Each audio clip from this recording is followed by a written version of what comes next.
Hold up. It's that boy G-Planz. Don't give a damn. He cooler than a fan. Walking real tall, some say he's a man. I ain't know you was that big. Yeah, a lot of people be thinking that, man. Like, I done ran into people, they be like, boy, you really tall as I don't know why they think I'm 5'6", 5'7". Like, nah. A lot of people be tripped out by my side. I done had situations with people, nigga don't bump into like, damn, boy, you really got some size, like. Yo, I mean, and it's crazy. Like of course, I seen you when I walked in.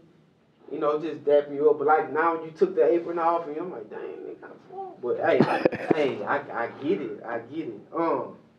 Mitch and me. Yeah. Let's talk about that. Well, they have about nigga did a little shoe showing, whatever you want to call it. Yeah. Really jumped on the nigga dick bad. Like, you heard some really came back up. Cause I was just face to face with the nigga, and you heard me, like, we was in the can, we was just face to face, and the nigga come out and really said some really tripped me out. You heard me. But you know how this niggas be the most humblest, respectful people when they're in the nigga presence, but you know, then when they get around they people, they be the biggest gangster, you know. But you heard me. Yeah. It was one of your, I mean, all of your records go. Yeah. Like, soon they get on YouTube, soon as you post, it's gone. So, yeah. That was just one. But one thing, too, I like what you did, that Settle Down performance. Yeah. That was different. Yeah. Opposed to you seeing you shoot other videos, you know, it was just a great look. Yeah. Now, did you decide to do that, or somebody put you up? I decided to do it because when I would go do the live performance, I'm like, man, I got so much.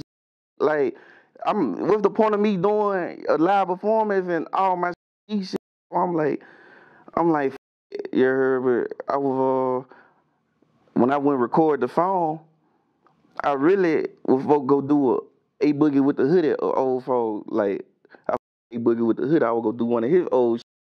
But I ain't like how I laced it, so I'm like, I tell the engineer, hey, pull up that 21 questions right quick. So we pulled it up, you heard me, I fired up a wood, and I just went at it, did the song in like 10 minutes. Just did it, and you heard me, I'm like, man, mix it down, send it to me. It took me like 4 days, like, cause I did a few songs that night. It took me like 4 days. I'm like, I would listen to it. I'm like, damn, I really tripped out on this. Like, they're really my favorite one. All my. Man. Well, see, like, I mean, me, I think it kind of shows your like versatility as a artist. For sure. You can go. I think you can push yourself farther. But that's on you, you know, as an artist. But don't get me wrong, you know, we can all drop, you know, y'all can drop gangster songs and stuff like that, which they go. But stuff like that, you saying I'm going to cater to the women. Performances, they're going to make people see you in a different light, for sure. So I think you should keep on doing that. Yeah. But one thing I want to highlight what you said, I wasn't even mad when the whole world forgot about me. Like, what made you say that?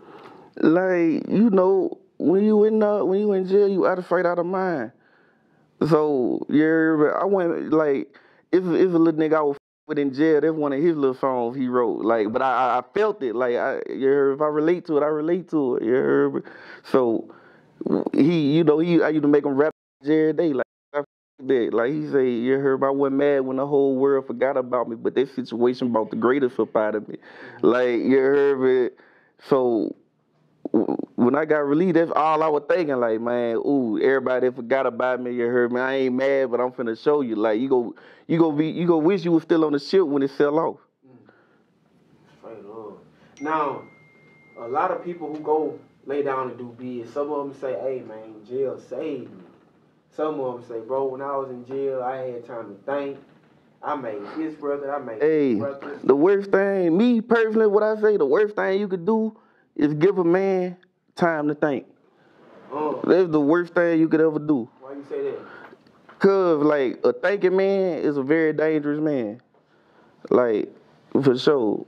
Like you know how some people be like, man, you need to slow down, whoop the whoop. The jail be favored. Like I don't say jail fade me. I say it help other niggas. You heard it ain't say it ain't. I ain't gonna say it saved my life, but I can say it saved some more niggas. Like for sure. I feel you on that.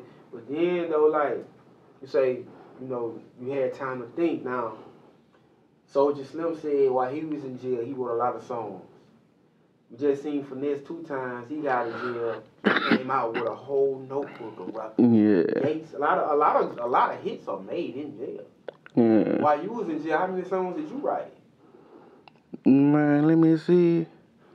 Like I really wrote majority of my song when I was on lockdown. Like so shit, I wrote like really I wasn't writing in it, but I was writing. Like I wrote a good like 80 songs, but I ain't want to write in jail. I ain't want to be one of them niggas who always talking about what they doing, what they had to do on a joke. So that's why I ain't really want to write. I ain't want to have no institutionalized ass flow. So that's why I really wasn't in there just, you know, full-fledged, because I wrote a song every day, but I was writing some and I get to saying something about how I'm on a joke, so I'd be like, nah, I ain't finna go home with that tuition ass rap talking about the Josephs and all that. Like, nah. But you know, like, when people be in there, then they say, oh, when I get out, I'm doing this and that. When you got out, did you do everything you say you was gonna do? Yeah, it's the I gotta do. It's the I gotta do. I ain't ran up an M yet. It's coming. Yeah. I feel. When you got out, like, I mean, did you go straight, I'm gonna give me some food, I'm gonna give me some pussy? Man, it's so crazy. I went to the studio soon as I got out. I had all my raps and everything. As soon as I got out, I went straight to the studio. I tried to leave this. I was so happy to be out. I'm like, man, I can't even.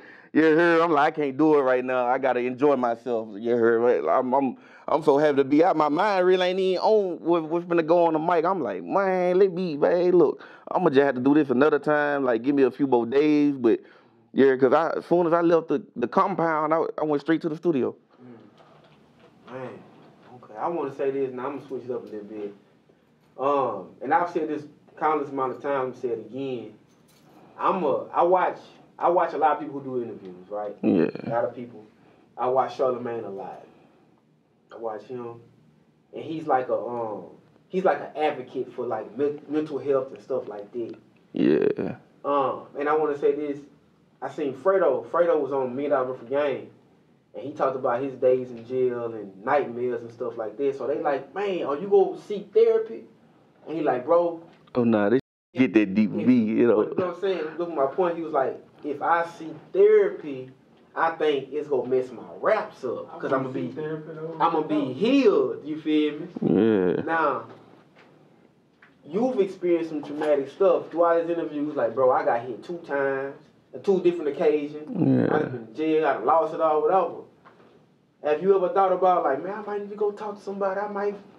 Yeah, no, because I was always told what don't kill you make you better. So you never thought about it, like? Because I always felt like, oh, I bounced back out this situation. Like, yeah, I'm going to shake back like a 4.5. Yeah. So they give me a bit of my head. Yeah. It was like, I had to catch myself, like, I ain't in nothing. I go to work. I'm a regular citizen guy. So I had went to, I was in Houston a couple weeks ago. Houston got a dog. I was in Houston having fun, and I'm like, look, all right, so I'm gonna park my car, I'm gonna back my car right here. I ain't gonna drink too much. It's a new club. I ain't never been here, so I wanna be on point. So a chick that I know, she was like, gee, you ain't gotta be like that. Like, why? Ain't nothing gonna happen. I said, I don't know. I guess it's just being in Louisiana too long. I don't know, but I be on point all the time. Like, that's a form of like PTSD type stuff. Like I haven't talked to nobody about what I've been through in life, but I feel like how we be moving, like man, that ain't normal. I done been through this, that ain't normal. So that's why I brought up the mental health stuff, stuff like that. But I don't know. I mean, I look at it like, you value your life, you better pay attention to everything. Cause shit, you heard me? It's been plenty of time. Innocent people that ain't got to do with it, then lost it. So you're just off being in the wrong place at the wrong time. Right about that. Oh, you so right about that. You know what I'm saying?